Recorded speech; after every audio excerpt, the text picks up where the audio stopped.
What's up, everybody? Welcome to the Bronx Pinstripe Show. Happy Easter, happy Passover, happy whatever you celebrate. Happy the fact that the Yankees won another series. Last episode, we did that quick math, figured out Yankees are on a 108 win pace. They're still on a 108 win pace since they won 2 out of 3 from Baltimore.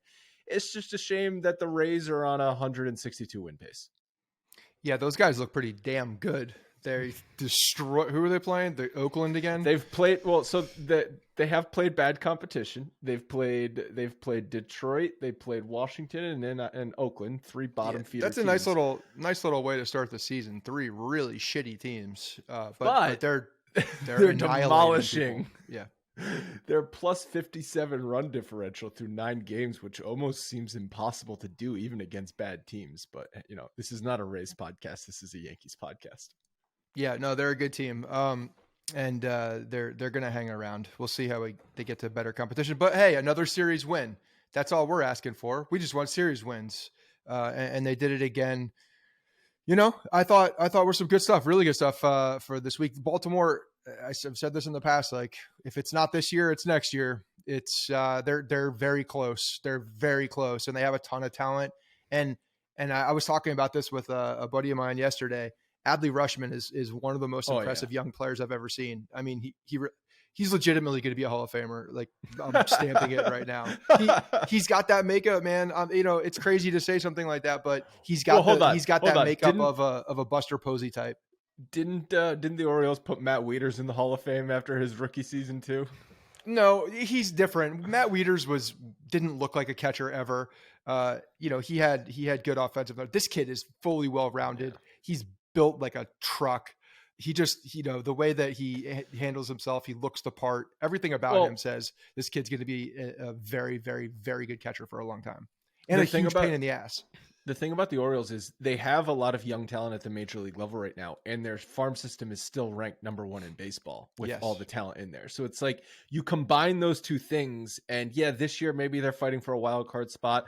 Even if they don't, the next 3 years they're going to really take off with that young talent, kind of like we saw Toronto do. And Tampa. Well, Tampa, but like that Toronto lineup, like all of a sudden one season you looked at it and you're like, wait, there's 6 all-stars at the top of that order? Like what happened here? And I feel like that's what's going to happen with Baltimore. Don't forget, Tampa was bad for a really long time. They stockpiled like top 5 draft picks for a while. And so did the Houston Astros. And that's why the Houston Astros got to the point where they did. They were stockpiling talent for a very long time.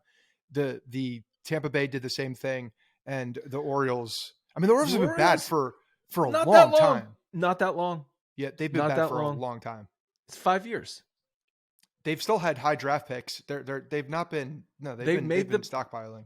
But I think they made the playoffs in 17, and then 18 they were contending, and then they sold at the deadline in 2018. They sold Machado at the deadline. If we can look back, Logan, at the where they were drafting for the last 10 years, that would be very helpful because I feel like they had more. I mean, regardless, you're right. They've been able to stockpile talent, and for the last 5 years, they've been a terrible team until last year. So but it was a good series. What was your favorite moment? Because I have a clear moment. Like I got a little juiced up for Volpe's triple. Hell yeah, the Volpe triple was awesome, and in that ballpark, I guess that's a triple. It hit the sign that's sticking up higher than the rest of the fence. I thought maybe I was going to see an umpire start, swirling his hands around, but no. Look, I love my favorite part about that triple. I'll drill into the triple is the fact that there was no moment in that ball being hit off the bat that Volpe was not going to third base. Like kid was just going and wasn't even picking up a sign, was just taking off for third base. So yeah, I'm glad he had a rough day. Again, he's had some rough days. He'll continue to have rough days, but Yes Network was putting up some graphics and stats about some other guys that started Adley Rutschman being one of them, and Julio Rodriguez. When you look at their first, however many games, 30 games, they started out, low 200s, under 200, struck out a lot. So it's going to take a little bit of acclimation. It doesn't look bad though. Like he was in a 1 for 16 little slump and he struck out 3 times on Friday. Friday he looked overmatched, and I think Flaherty made this point on the broadcast that was the first game he legitimately looked overmatched, was Friday's game. He's having competitive at bats otherwise. I had been noticing that pitchers were crowding him with fastballs, and he was getting beat in on fastballs. And the triple that he hit was a fastball out over the plate, and he went with it. But so it's like those adjustments that he's going to have to make. But like today, he didn't have a hit, but he had a walk. He's started and played every game in the field. He's the only position player to do that. Judge has played every game, but he DH'd. So the fact that they're just like sending him out there, they're letting him go through struggles is awesome. Like legitimately, that's awesome. Because one thing we talked about in spring training going is, even if Volpe gets the job or if Peraza gets the job, like we're going to see IKF at shortstop a bunch. Like we just conditioned ourselves to that, but that hasn't happened. And that's good. Who's going to play shortstop? Volpe. I would be IKF. I said that we thought we were going to see IKF at shortstops just a couple days a week because that's what the Yankees do. But I know, but IKF has been struggling pretty badly himself as well. So it's like, if you're there's no other option right now. Yeah. I mean, yeah. But I don't think, hold on, I don't think Volpe is starting every day because IKF is struggling. No, I agree with you. I'm happy he's out there, and he should be, especially towards the beginning of the season. If this thing, if it continues offensively for a while, they'll look to see what they have, options wise to get him some rest. But there's just no reason for it. I think that he's got to play through it, and I think all these reps are going to be very good for him. So I'm glad they're sticking to it. But that said, there really isn't a great option behind him even currently, especially with IKF playing all over the damn place too. With Donaldson now down, there really isn't a true backup shortstop right now. And Peraza is Gleyber Torres might be the best backup shortstop right now, to be honest. Yeah. So Peraza is dealing with hamstring issue. He sat out 3 games in AAA. Could be one of, half of the reason why he didn't get called up when Donaldson went on the IL. I think they also just wanted to get another outfielder on the roster. So Willie Calhoun was added, and they moved Canely to the 60-day IL, which I think is concerning. We were talking about this before we recorded. So Canely goes down in spring training, and they're saying he's not going to throw for at least 10 days. And Canely's talking about, I'm going to be back. I've dealt with this, it was bicep tendonitis, right? Like that's what officially the injury was. It's like, I've dealt with bicep tendonitis before. This is, I'll be back. I think he said 4 weeks, or someone said 4 weeks. He was put on the 15-day IL to start the season, and now moved on April 7th or 8th to the 60-day IL. So that's going to be retroactive to opening day, but that's still 2 months. So, we're looking at June 1st for Canely, best case scenario now. In a bullpen that is rapidly losing arms, Loizaga going down too is bad. Yeah, I mean, look, when Canely went down and we saw that he had this before and he was able to come through it, that was a positive sign. But at the same time, they're not going to rush him, and they needed the roster spot as well. So, is there an opportunity where he could have been back sooner? And in a perfect scenario, he could have been back in the middle of beginning of May, something like that, possibly. But they needed to make a move, and rather than losing somebody, they're just stretching his rehab a little bit further. Not out of the question where they're just, being a little bit more precautious with him because of that. So, but yeah, June we're looking at, because the 60-day IL now is retroactive to opening day, but they are losing arms, and they have to protect some of their rosters, their guys on the roster. So, they gotta figure something out. And this makes sense to me, I guess. Boone said on Loizaga that his elbow is structurally sound. The ligament is fine. Positive. He just had some swelling, and he also had a cortisone injection. Do you realize he spent time on the IL? Loizaga has 5 straight years. Yeah, I didn't realize that. I did not realize that. That's crazy. He's been on the shelf quite a bit. He pulled the Severino. Yeah, it's not good. It's not good how often these guys are getting injured. But yeah, this one, I mean, he's going to be on the shelf for a good amount of time, and it's kind of a wait and see. And let's hope he's okay. Let's hope the swelling is exactly just an irritation, and it's nothing that's going to continue to linger. And if it's not structural, then that's what it should do. But we'll see. You don't come back quickly from right elbow inflammation. No, you don't. Anything having to do with a pitcher's arm, you're not coming back quickly. Yeah. And it's obviously Boone said it's frustrating. I think frustrating that he spent time on the IL 5 straight seasons, and he was going to be one of the 3 most reliable arms in that bullpen. And right now, it's like today, Holmes looked fantastic, closed the game out 1-2-3. But prior to that, you've got Abreu relieving Nestor, and then you've got Marinaccio, and then you've got Jimmy Cordero. It's like Abreu, Marinaccio, Cordero is not Betances, Miller, Chapman. I do not feel good about that big 3 coming out of the bullpen. No, it's less. There's a lot more to be desired in the bullpen, that's for sure. And yeah, it's frustrating for Boone because this is where, any manager, not just Aaron Boone, but when you draw something up and you have a roster that you go into the season with and you feel good about the talent and where everybody is, and then all of a sudden injuries happen, it's frustrating for the player, but it's got to be extremely frustrating for all the guys that are, putting the lineup together on a daily basis and trying to get through all of these series with makeshift bullpens and adding a new guy into the outfield. So yeah, it's frustrating. It's frustrating. Injuries are frustrating for everybody.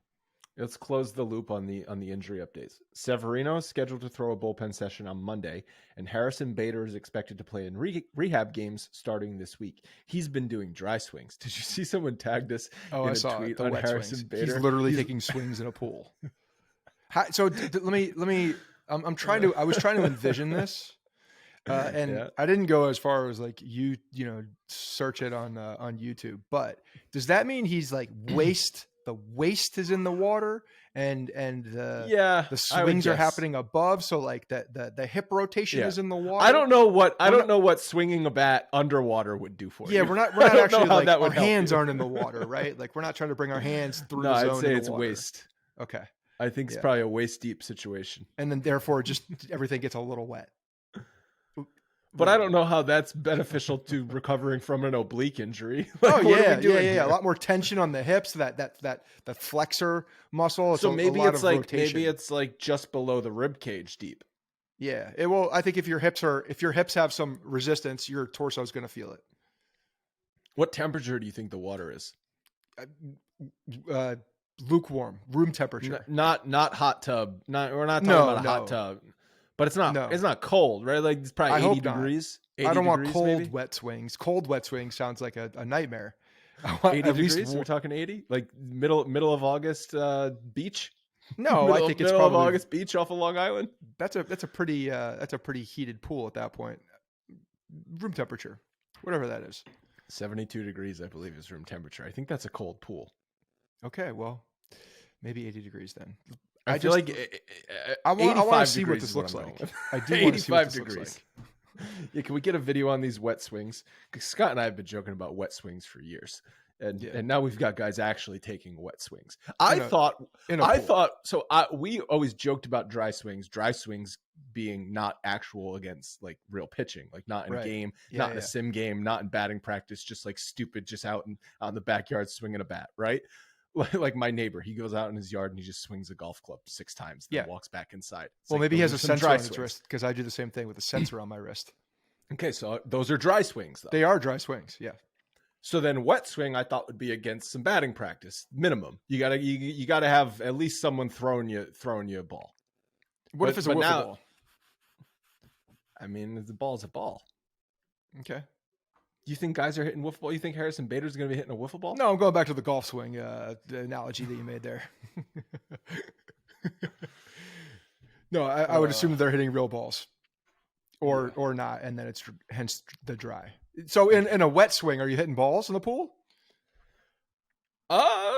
Maybe a guy doing side toss to you. You know what I'm saying? Underhand side toss. Is it truly a wet swing if you're not actually hitting a ball?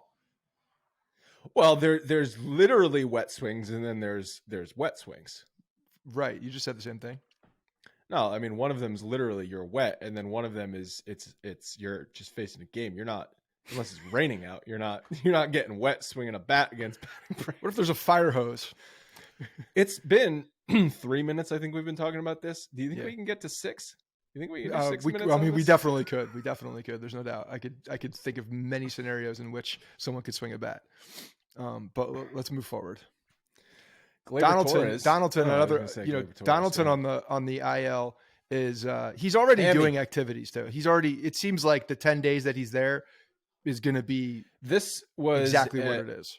I don't remember who I saw say this. I think I saw this on Twitter by one of the reporters, that if they had like, this was an IL stint because they didn't want to play a man down. Right. Yeah. It's like he didn't really need to go on the IL. Realistically, he just needed to sit out the weekend. Yeah. But they didn't want to play a man down. They needed the roster spot. Right. So that's why, and that's the difference between the 10 and the 15. 10, you can, you can, struggle through that, and it's not as obviously. It's a week and a half versus the other thing about the roster. So Estevan Florial cleared waivers and he's back in AAA. I'm mildly surprised he cleared waivers and no one took a shot at him, surprised, because this guy was a top 50 baseball prospect in 2018. Top 50 in Major League Baseball, not top 50 in Yankees organization. All of baseball, top 50 prospect. I know that's a long time ago, but you figure somebody out there, he was also in the lower leagues at that point too. I mean, but still, you figure the Rockies, you figure the Royals, you figure somebody is just claiming that, giving the Yankees a bag of balls and some, big league chew to get Estevan Florial, because that's what it takes. It just takes some guy out of single A ball. I don't think once you get past single A ball and your prospect stature starts going down. I mean, look, it happened to Clint Frazier as well. He cleared waivers a couple times. So you're seeing these guys that used to be thought of having a good amount of talent and a high probability that they could make a team and be a contributor in a team. And as you're getting older, he just hasn't improved offensively. No, he hasn't. All. And I don't there's think nothing showing that he will. To be clear, I don't think he's a big league hitter, but I still am surprised no one claimed him. Physically, you look at him too, and like he's an imposing guy. Like he's tall. He looks the part. Yeah, and he's extremely athletic. Like very good outfielder. But yeah, offensively, trouble. So everything you're saying, it's like, yeah, of course no one picked him up.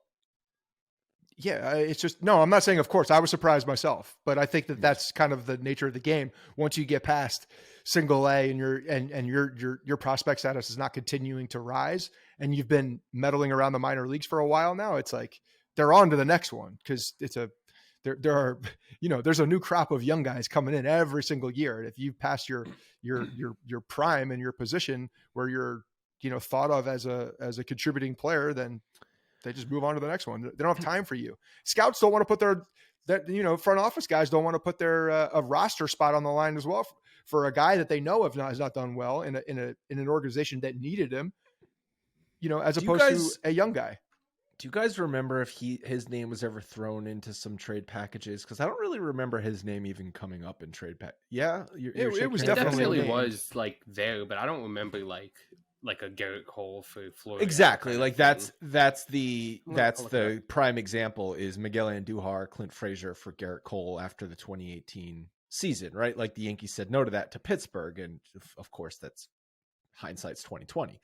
I don't remember that being a situation with Florial. Like I'm sure his name was thrown around as like, oh, this would be part of a prospect package, but I don't remember his name being like the headline to it there. But while Logan's looking that up, so Gleyber Torres named Player of the Week, hit .417, walked 9 times, Scott. 9 times. It took him 49 games to walk 9 times last year, and he walked 9 times in the first week of baseball. And why do you think that is? Bases.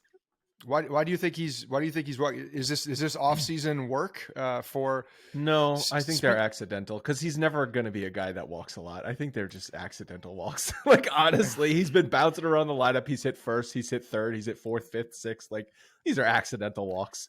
Listen, Gleyber Torres, best case scenario is hitting 285 with 20 home runs, and he's got some extra base pop, right? Like but he's not going to be a 370 on base percentage guy. He's just not going to be that. He doesn't have Gleyber going to the opposite field. Right field is beautiful. Significantly better player and significantly better, hitter at that point too. So if that's part of it, and he's seeing the ball better, or he's looking in a particular zone more, and he's laying off particular pitches because he's not able to go for that middle of the field, right field approach, then, it could be an adjustment for him and what he's looking for. And if that's the case, that's a huge adjustment for a guy like him who's a free swinger.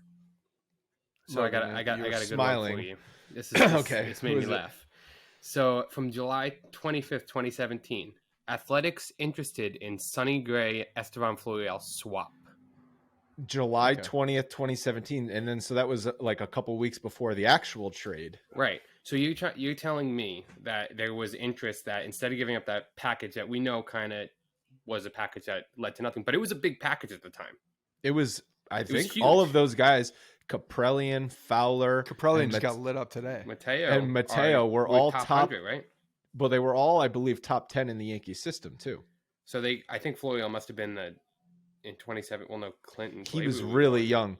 Florial was really young in 2017. 19. He was the number 5 prospect in the Yankees organization. He hit 293, 372, 485 in Class A with the River Dogs. Okay. Charleston. Prioritizing a center fielder. And then they ended up getting Fowler instead of right, they did. Florial. So I wonder if that was Oakland changing their mind or if that was Cashman saying, no, we don't want to give up Florial. Who knows? But so that was probably the biggest trade he was involved, potentially involved in. Yeah, I'm sure there were other names that like popped up, like pitchers and stuff that like they ended up trading for. There's so many trades like that. There's so many trades like that for the Yankees over the past 7-8 years that you look back and you're like, that player turned into nothing. That player turned into nothing. That player turned. Right. Like Cashman hasn't gotten burned at all. No, there's not a player that he got burned. Jorge on. Mateo. That's like, you could argue that Jorge Mateo, although he bounced around and he got his sixth team now. Yeah. Like, come on, you can't say. But he's put together. I mean, that's the guy you're looking at, though. He's probably put together the best major league. The Yankees have had three numbers. The Yankees have had 3 top 40 baseball shortstop prospects since Jorge Mateo. Okay, maybe they should have just stuck with the first one and then traded the other one. Yeah, you think so? You think so? Jorge Mateo? You think Jorge Mateo would still be playing shortstop for the New York Yankees? Yeah, he's gonna steal 100 bags this year. That is true. Like even the Justice Sheffield one. At first, we thought Cashman got burned by that because remember Justice Sheffield had like a really good half season with Seattle, and James Paxton was injured again. And we're like, oh, hello, what happened there? But Justice Sheffield hasn't been anything either. I called Justice Sheffield being trash from day one I saw him. He was garbage from the beginning. What? I never took him seriously. The reason same with Kaprelian. Kaprelian's just a wreck. So the reason I thought he wasn't garbage is because Cleveland drafted him and developed him. So I was like, they know what they're doing with pitching. They develop a new Cy Young every 2 years. No, they trade them away to the Yankees. That's maybe why they traded him. Yeah, that's maybe why they traded him and didn't keep him for sure. What were you saying, Logan? No, I just saw that Florial was ranked as high as 26th in all of baseball. Wow, 26th in baseball when he was in low A, probably when he was pretty far away. It's actually this article is from 2018. So it might have Which been also, and he struck out 148 times in 420 single A at bats. And that's what doesn't translate. So there's got to be, I guess it's just part of the prospect ranking, system. There needs to be almost like a clause. You can't be on the top 100 MLB prospects until you've played X number of games in the minor leagues or something, because a guy being 26th on the overall list who's still in A ball, like that's nothing. That means almost nothing. Yeah, but there's a caveat with those guys. So you do understand that is part of it. It's if you're looking at that list and you identify someone who's not played, it's all hype at that point. I mean, it's all hype. It's a known quantity. And it's hype and tools. It's hope. It's hype and it's also tools. Like the potential have to go there. Potential of tools. Yeah. The scouts have to go there and actually see the physical tools, right? Like Florial had the physical tools. He was never able to apply them to wet swings, plate discipline, dry swings. Oh man, that dry swing. Yeah, beautiful. Batting practice swings. Very good. All strikes, very good. All right, before we get into some more thoughts from this series, I want to tell you guys about Shady Rays, an absolutely amazing sunglasses company that offers world-class products that are just as good as any expensive pair of sunglasses you can find.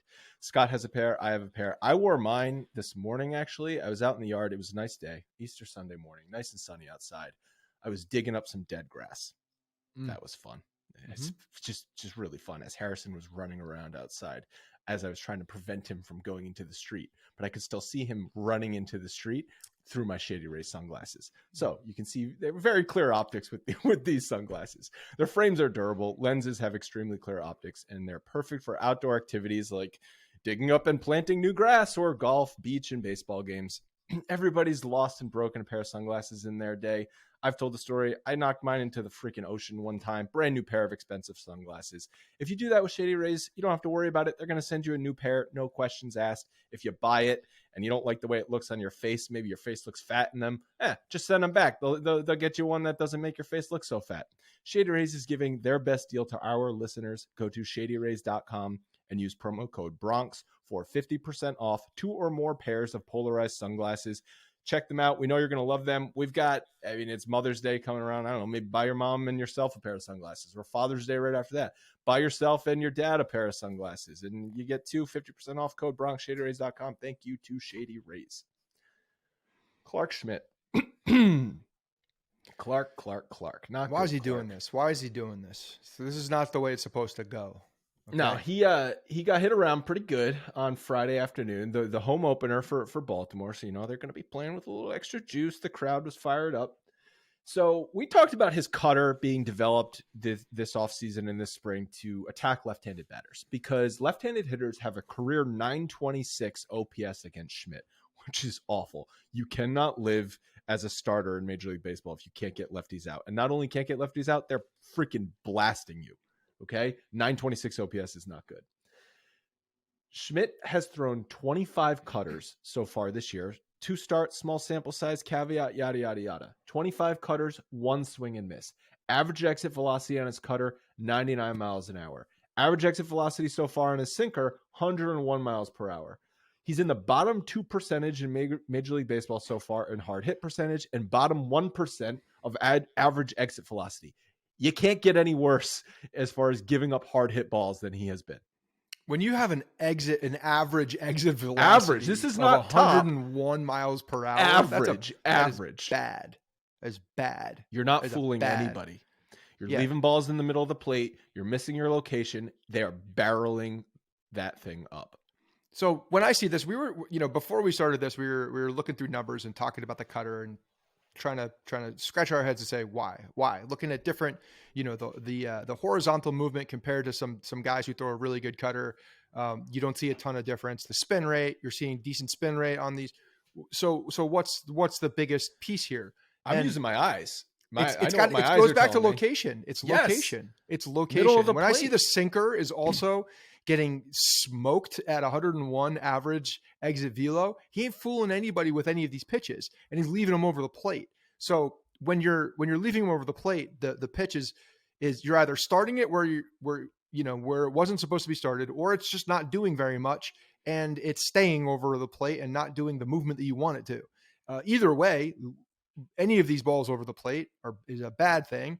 The other side is this: if you can't locate it and you're throwing more balls, and he's gotten to a lot of deep counts because his pitch counts have been high, going into the 4th inning in each of his starts. If you're falling behind, then guys are going to be looking over the plate, and if there's not a ton of movement and the cutter and the sinker don't look that different, then you're going to get barreled, and that's what's happening. He's not able to put anybody away right now. So I hope this is mechanical and there's something weird. I was going to bring up his mechanics because this has always been his. So actually, I don't know if this has always been his windup. I feel like his windup is a little bit more complicated this year than it has been in years past. He kind of has like a weird hitch where he does like a short step as he's turning, and then it's got like a little hitch in it. It's almost like a double step before he throws. It kind of struck me as odd. Like that needs to just be cleaned up in just one fluid motion to the plate. I'm using my eyes and I'm seeing where these pitches are ending up. Every single cutter that he is throwing to left-handed batters is ending up in the middle of the plate.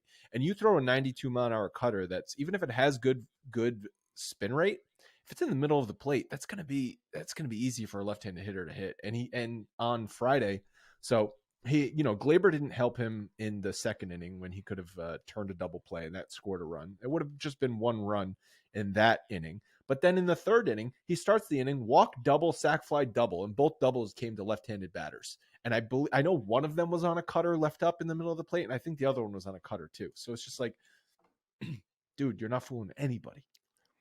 Not fooling anybody, and not executing the pitch the way you're supposed to be executing the pitch, which to me leads to, or just, my brain goes to mechanics, and something's off with mechanics as well. So, it's 2 bad starts. There's no way to sugarcoat that. And when you got a guy like Johnny Brito, who's coming out here and throwing, 5 innings, 1 run, no run ball, and getting out of trouble, the same type of trouble you're getting into, but he's getting out of it and you're not, he's able to put some guys away.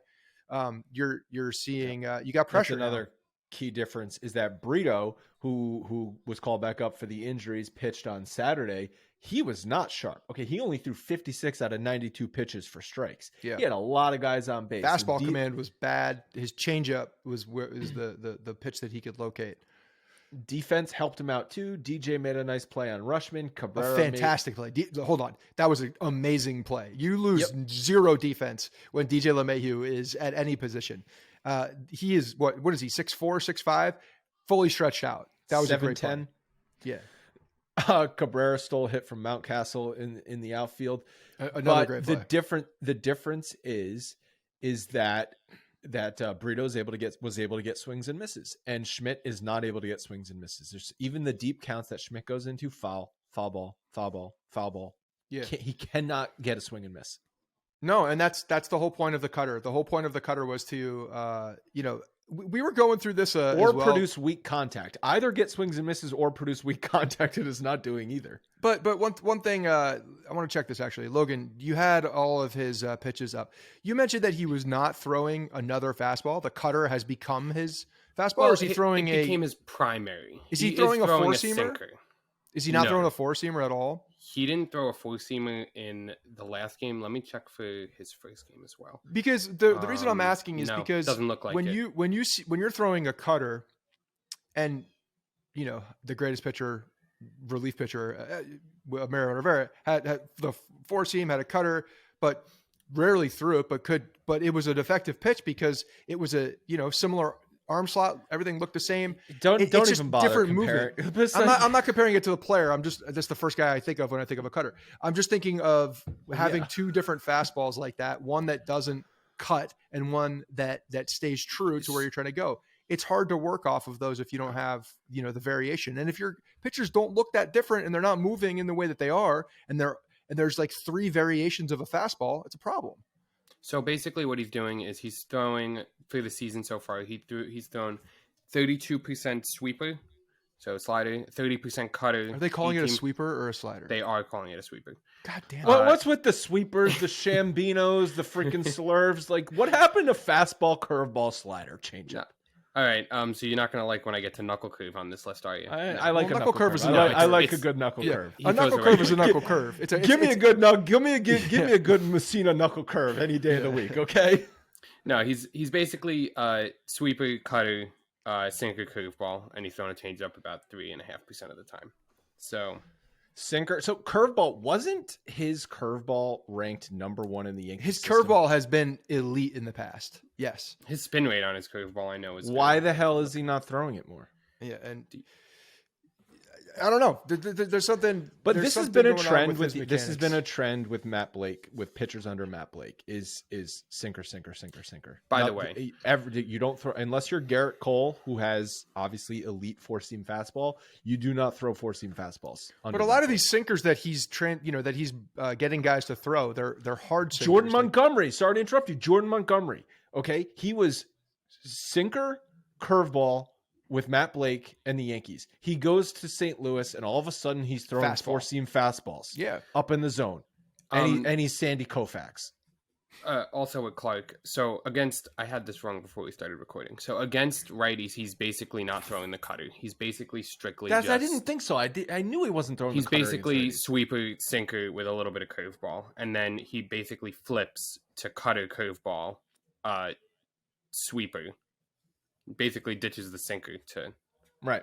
Lefties. Because his sinker historically has gotten crushed against lefties. Okay, so we're looking for a pitch to get lefties out, but we're looking for deception. But when you're only throwing one fastball to lefties and they know it's a cutter because it's the only one he's throwing them to, you're not really deceiving anybody because you know that goddamn ball. If that ball is starting on the inside of the plate, you lay off of it. If that ball is anywhere out of the plate, you know what's happening and it's going to cut right into your barrel. So there needs to be variation of that. It's 2 starts, okay? Where no one's saying, and he's going to get more chances, right? Because Luis Severino is just throwing a bullpen session. Yes. And what's Carlos Rodon doing? Do we have an ETA on Carlos Rodon? Like, is it? I know he threw a 2-inning bullpen. Great. July trade deadline acquisition. Great. Can't wait for that. Wet throws. So wet throws.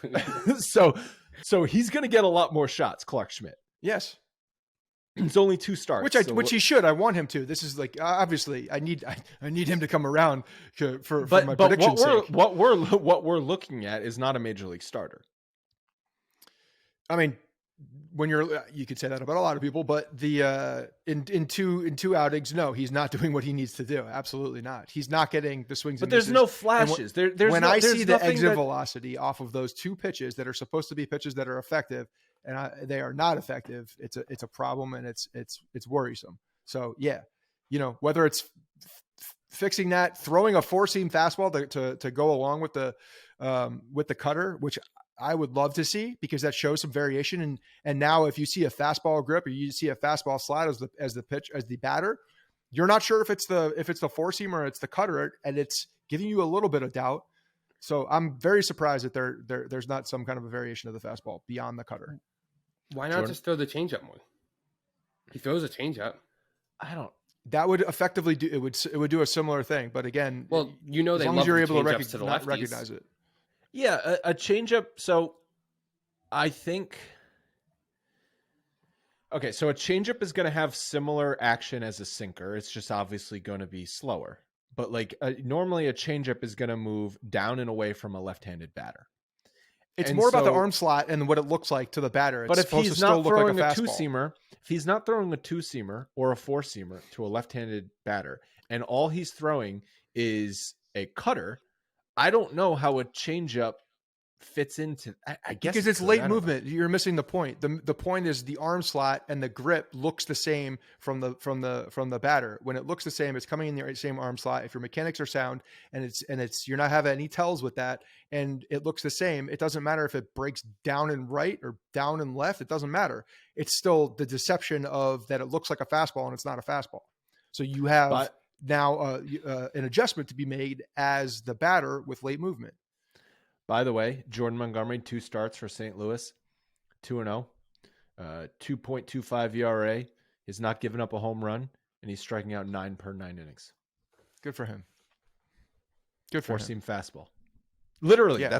That's what he changed when he went to St. Louis. They were like, "Oh yeah, you can throw your 4-seam fastball." And he's like, "No. Matt Blake told me I couldn't." And they're like, "Just fucking throw it." If that's a thing, and I know it was a thing for him because he talked about it last year, but I hate not working off the fastball.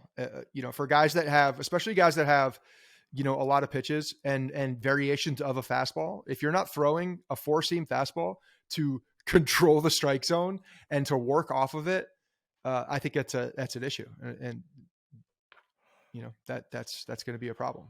Yeah, I mean, the thing is, it's like Clarke Schmidt's never thrown that 4-seam fastball, so.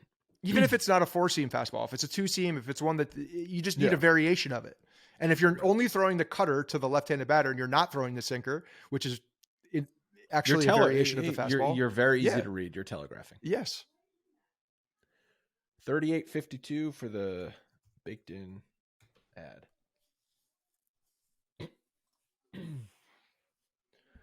All right, so Sunday's game, nasty Nestor pitch, and this is something I love Nestor Cortez. So Santander complained that Nestor Cortes was working too fast today, which is just hilarious. It's so, the rule is, we talked about this last week, at 8 seconds the batter needs to be ready, and Nestor was throwing it at like 12 seconds, 11 seconds. That doesn't matter. It's not like he has to wait to 8 seconds in order to throw it. If you're standing in the box and Nestor's out there, I'm ready to go. You're getting the pitch at 12 seconds. Get ready. Yeah, no, You knew that Nestor was going to take advantage of this in some way, shape, or form, because this is like, yeah, now welcome to my world of deception and speed and all of these things with the way that I work. So it's funny. I'm glad they got him back by going out there and having to color in something white on his glove. I guess there were some numbers that were on his glove that he had his number on the that was a wrist of his. Did that happen after? Did that happen after? Yes. No, it was literally like the next batter when he was walking off the mound. Yeah. Gamesmanship. Yeah. So I was looking up because I meant to look up before how many pitches that Nestor threw. He ended up throwing 91 pitches. I know they wanted to get him to at least 85. That's something that they said on the broadcast today. He ran out of gas a little bit in the 6th inning. And then they, like we were talking about earlier, had to go to Abreu, who immediately gave up the double to score his runs. But because King had already pitched and Loizaca's on the IL now, Abreu, Marinaccio, Cordero had to make the bridge to Holmes. So the Yankees getting those extra couple insurance runs were huge. Judge 2 home runs today. Yeah. You see that first home run he hit to center field? Yeah, I did. That was like just flipping. Like he was just like, boop, just like flip the wrist. Boop. He's a big man. Home run to center field. He's a big man. But I legitimately thought that was a pop up to center field. I was like, oh, he caught that off the end of the bat. Like he just flipped at it. It's like, nope, that's a home run to center field. Yeah. I mean, the guy has not slowed down at all. Kemp called the second one, even though he does call it every single time. He's at that age now? Well, if he calls home run every time. Yeah. It's really only when Aaron Judge is up too. But he did. He called I don't know how much credit I'm going to give him for that one. Yeah. But that was a different type. That was a missile that went over, similar to I don't know what the difference in exit velo. I bet Stanton's was harder hit yesterday. The one over the Great Wall. Yeah. That was just another missile that he hit. That's when you see that guy. When that guy is on, man, he's scary. He's violent. Like I think he's out of anybody. Violent is a good to be word. Fearful of as a pitcher. Like he's the guy. They were showing a graphic. I don't remember if it was Saturday or Sunday. Like an exit velo can be a little overplayed, but it was like a number of 115 mile an hour exit velo balls or something since StatCast era. And number 1 was Stanton. Number 2 was Judge, but number 1 was Stanton by like 2 times as many as Judge. And like Judge hits the ball hard. We all know that. But there's Stanton with double the amount of 115 mile an hour balls. Yeah. Stanton's always just peppered all over that list. The guy hits it with a different authority. It's pretty ridiculous. All right. So Yankees got 3 games coming up in Cleveland. Domingo Germán versus Shane Bieber, Garrett Cole, Hunter Gaddis, and our guy Clarke Schmidt versus Aaron Savali. 3 games in Cleveland, 6 o'clock start time. So the games are going to be over by like 8:45. Yeah, that's insane. That's it's going to be still light out when the games are over. It is definitely going to be light outside. It's going to be light outside. What do you think about your boy, real quick, before we Michael King? Yeah, because I thought he looked a lot better. I thought he looked a lot better. He looked free and loose. That called strike 3 was filthy. I mean, absolutely filthy. The movement back towards the plate was the comeback. Like, the comebacks. Yeah, that was what we saw. Before his injury, the velocity wasn't all the way there, but the movement and the way that those pitches are dancing. Well, you know why? Really good. You know why? Man's been drinking his Athletic Greens. Well, there you go. Don't forget, we got to do Athletic Greens before this episode is over. Athletic Greens is a daily supplement packed with 75 high-quality vitamins, minerals, whole food sourced ingredients, probiotics, and adaptogens to help you start your day right. It's got many benefits like supporting mental clarity and alertness, making your two-seamer better. Maybe Clarke Schmidt should adopt it to make his cutter better. Has Matt Blake thought of that one? Promotes gut health with pre and probiotics, better sleep quality and recovery, and it boosts energy. Every serving of AG1 contains less than 1 gram of sugar, has no GMOs, no chemicals or artificial flavoring. It's affordable, Every serving also costs less than $3, which is less than you're going to pay for an energy drink or a cup of coffee at a cafe or, whatever it is, especially if you're going to go out and buy individual vitamins and take 6 different pills every day. No chance. You're going to be spending way more than $3. It's easy. So if you're like us, you just scoop it in, shake it up, get some tap water. Or saw someone actually comment on our one of our latest YouTube videos, add some lemon. Oh yeah, guy, I've tried adding lemon to the Athletic Greens before. Don't think I haven't tried that. It's delicious.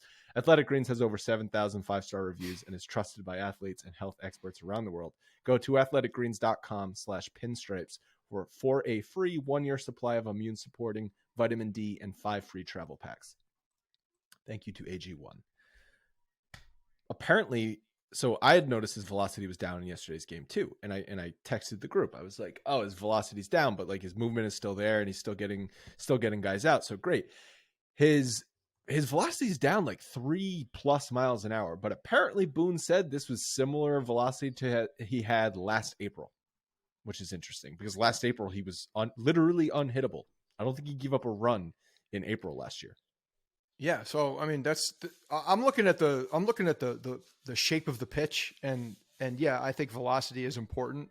But when you have the shape of the pitch doing the things that we saw early last year, that's a really good sign. And yeah, I believe velocity will come because everything they're pointing to is that he's healthy. And we talked about this in the last episode. If it's a matter of him just getting back to the right mechanics with everything feeling good, and velocity will then come because, once you get back into your groove fully, and you are healthy and the arm is in good condition, then you got to believe that the velocity will come with everything else. So just really good. I was really encouraged and happy to see the execution of those pitches. He looked dominant. I mean, they desperately need him, Wandy, and Holmes to carry that bullpen right now. Because sure. It's still going to be a roll of the dice when you send out Jimmy Cordero and Abreu and Marinaccio and whoever else comes out of that bullpen. It's still going to be a roll of the dice. And today, it was a 1-run game until Judge hit the home run in the 8th inning. Yeah, you're right. And thankfully he came back and gave those insurance runs. But yes, there was another note that was I think it was the Yes broadcast on Saturday, talking about Oswaldo Cabrera and the we got to talk about Cabrera. Okay, we got to talk about Cabrera because he had a great day on Friday. And yeah. Defense, well, and Saturday, the catch he made in right field, Mount Castle's like sinking, you mentioned it quickly, but that sinking line drive, that's a really hard play. Most defensive runs saved in the outfield in baseball. That's insane. Last year. Yeah. I mean, he has legitimately robbed like 2 home runs and thrown like 3 guys out. So it's like those kinds of plays get you extra defensive runs saved. But yes, this was an infielder. Okay. This was an infielder. Was it four games that he played in the minor leagues in the outfield? 4, yeah. I think, something like that. Yeah. So hell yeah. Like that's a guy that's a baseball player that could go and make any adjustment and just go and do the thing and do it at a high level. The other thing about that, after he made that play, I don't know if you noticed this, but he like out of his slide jumped up with like a fist pump and like was like, exuberant. I love it. I love the way he plays. He's fun. And even when he struggles, like he's still extremely, extremely, very positive, and wears it all over his face. So I love the kid. He had hits from both sides of the plate on Friday. The big 2-run double to give the Yankees the lead. They obviously didn't hold that lead. So I feel like I haven't watched him hit much right-handed, but I feel pretty good about him hitting right-handed. I switch hitters normally. It's like one side is always going to be, I don't know. It's always going to look better for some reason. At least that's how I feel about a lot of switch hitters. Like Mark Teixeira, his left-handed swing was pretty ugly, frankly, and his right-handed swing looked completely different. But Oswaldo Cabrera, I feel like it's a pretty much the same swing from both sides of the plate. Yeah, I haven't noticed anything terribly bad. He's switch hitting for a reason. It's not one of those scenarios where like, okay, guy, you're not good at either side, so let's just focus one. There's another outfielder that does that, but just focus on one side and let's master that craft first. He's a guy that legitimately does swing the bat nicely from both sides of the plate. Yeah, you're going on your way to your prediction with Aaron Hicks getting DFA'd, considering Franchy Cordero has more starts in the outfield through a week of baseball than Aaron Hicks. Well, and he's been producing as revenge against Baltimore for releasing him. Franchy He Cordero also has the most RBIs on the team. Does he really? Yes, he does. Well, he did, and then Judge hit the second homer. So yeah. Also, I just wanted to fact check Boone a little bit on the Michael King thing. Yes, we should be fact checking Boone. Last year, in April, he was at 95.7 on his full seam.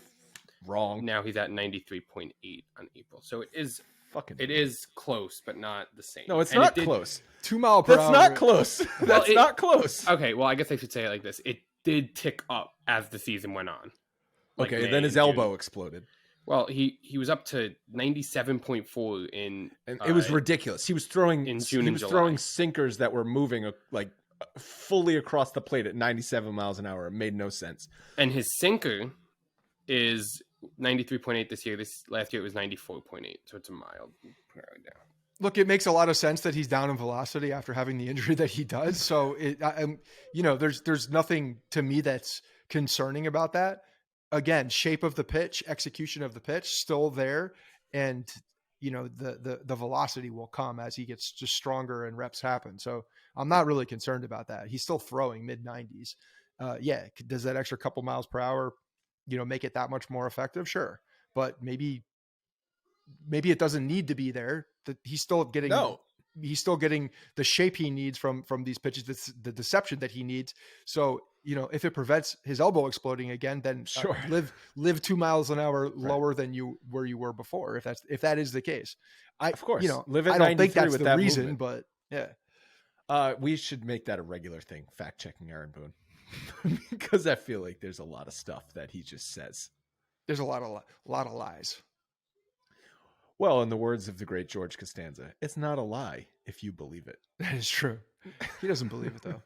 He doesn't know what he believes. All right. Anything else you want to touch on before we wrap it up? Where are we going now? Cleveland. Got some Guardians. Some Guardians. Yeah. Good team. Looking to take some more games here. Another series win. Who is Tampa playing next? That's what I want to know, because the Yankees, the Yankees don't play Tampa. I wrote this down until May 5th through the 8th in Tampa, and then the next weekend at home for 11 through the 14th. They play Boston next. They get okay. They go to Boston. Gonna go great. Or no, the Red Sox go to Tampa. So the Red Sox go to Tampa for 4. So should we expect the Rays to be? Rays are going to be 12-0. It's possible. Yeah, like it's very, very possible that they're winning every game by like 5 runs. It's crazy. They're playing Oakland, Detroit, and who was the other team they played? Washington. Trash teams. Yeah. That's a great way to start the season. Like, just give me that group to start a season. Look at it this way. Okay, they're 9-0.